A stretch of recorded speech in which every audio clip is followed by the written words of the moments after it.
નમસ્કાર, આપ જોઈ રહ્યા છો સ્પાર્ક ટુડે ન્યૂઝ। સુરતમાં સમૂહ લગ્નમાં ગેસ સિલિન્ડરની અછત વચ્ચે અનોખો ઉકેલ, જ્યાં 51 કન્યાઓના સમૂહ લગ્નમાં રસોઈ બનાવવાનો પ્રશ્ન ઊભો થયો હતો। કમર્શિયલ ગેસ ન મળતા કેટરરે અસમર્થતા વ્યક્ત કરી આયોજક સમિતિએ પરંપરાગત રીત અપનાવી લાકડાના ચૂલા પર રસોઈ શરૂ કરી। ગ્રામીણ વિસ્તારોમાંથી 2000 કિલો લાકડા મંગાવવામાં આવ્યા, જેમાં દૂધીનો હલવો, દાળ ભાત, પૂરી અને શાક તૈયાર થઈ રહ્યા છે। આ લાકડાના ચૂલા પર આયોજકોનો દેશી જુગાડ સફળ થયો, વિઘ્ન વિના લગ્ન પ્રસંગ ચાલી રહ્યો છે। મારું નામ અમિત સિંહ રાજપૂત। અહીં ઉત્તર ભારતીય સમૂહ વિવાહ સમિતિ દ્વારા 51 જોડાના આજે લગ્ન થવાના છે, જેને અનુરૂપ આજે જે બરાતીઓ ઘરાતીઓ છે 15,000થી વધુ લોકો અહીં જમણવાર કરવાના હતા। પરંતુ અમે જે કેટરેસે કામ સોંપેલું હતું એ કેટરેસે કાલે બપોરે એવું કીધું કે ખાડી દેશોમાં યુદ્ધ ચાલે છે અને જેના કારણે આ સંભવ નથી, ગેસના બાટલા કોમર્શિયલ મળતા નથી। તો અમે લોકોએ અમારા સાંસદ અહીંયા જલશક્તિ મંત્રી સી આર પાટીલ સાહેબને વાત કરી।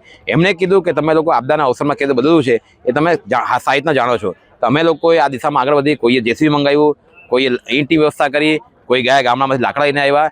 તમામ સમાજના આગેવાનો જમા થઈને આ કામ કર્યું। અને આપણે પહેલાં બી જૂના જમાનામાં જ્યારે પૂર્વજો હતા ત્યારે બી ગેસનો બાટલો તો હતો જ નહીં, એટલે આ રીતના જ કામ કરીને આગળ વધતા હતા। એટલે અમે એ દિશામાં આગળ વધીને આજે તમામ લોકોને સ્વાદિષ્ટ અને એકદમ સુંદર ભોજન અમે કરાવશું એની બાંહેધરી ખાતરી આપી છે। 15,000થી લોકો અહીં જમણવાર કરશે। આજે કેવું રહ્યું જ્યારે કેટરસે ના પાડી હતી કે જમવાનું મારાથી નહીં થાય? અમે લોકોએ તો પછી આજે તો એવો ઉત્સાહનો માહોલ થઈ ગયો, એ આપદા આવતી અવસર થઈ ગયો। અમે લોકો કોઈ લાકડા દોડે છે, કોઈ ઈંટ લઈને આવે છે, એ તમામ જે હતા લોકોને કામ વધારે મળી ગયું અને કામ કરવામાં ખૂબ મજા આવી। અને આ જે હતું સમૂહ વિવાહ સમિતિ દ્વારા ખૂબ સારું કામ કર્યું અમે લોકોએ, અને આ બી ખૂબ સારું કામ થયું આજે। ભાઈ અહીંયા મારું નામ અમરસિંહ રાજપૂત છે। હું ઉત્તર ભારતીય સમૂહ વિવાહ સમિતિનો ટ્રસ્ટી છું। શું કહેશો કે ગેસના બાટલની અસર વચ્ચે એક સમૂહ લગ્નનું આયોજન? અમેરિકા અને ઈરાન વચ્ચે યુદ્ધ ચાલે છે, એ બધા આખા દેશને ખબર છે।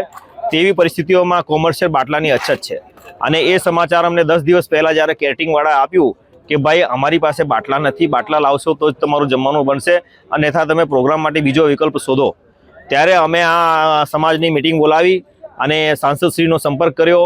તો અમને એ લોકો, સમાજના લોકો અને સાંસદે કીધું કે ભાઈ જૂના જમાનામાં આપણે લાકડા પર ખાના જમવાનું બનાવતા હતા અને તમે એના પર ફોકસ કરો। કેટરિંગવાળાને પણ અમે કીધું, રાતના જેસીબી બોલાવી ખાડો કર્યો, ચૂલો બનાવ્યો અને લાકડા મંગાવ્યા। 2000 કિલો ગામડાથી લાકડા આવ્યા અને અત્યારે રાતથી છે ને અમારું જમવાનું બનાવવાની તૈયારી ચાલે છે અને અત્યારે લગભગ મોસ્ટ ઓફ તૈયારી પૂરી થઈ ગઈ છે।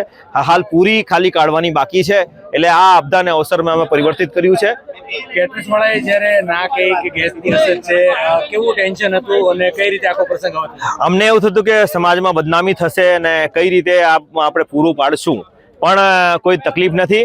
અત્યારે અમારે છે ને એવું કંઈ લાગતું નથી અને અત્યારે અમારું પ્રસંગ પૂરું થવાની આરે છે ને જેનું પણ પ્રસંગ હોય તે લોકો પણ આવી રીતે જ કરવું જોઈએ।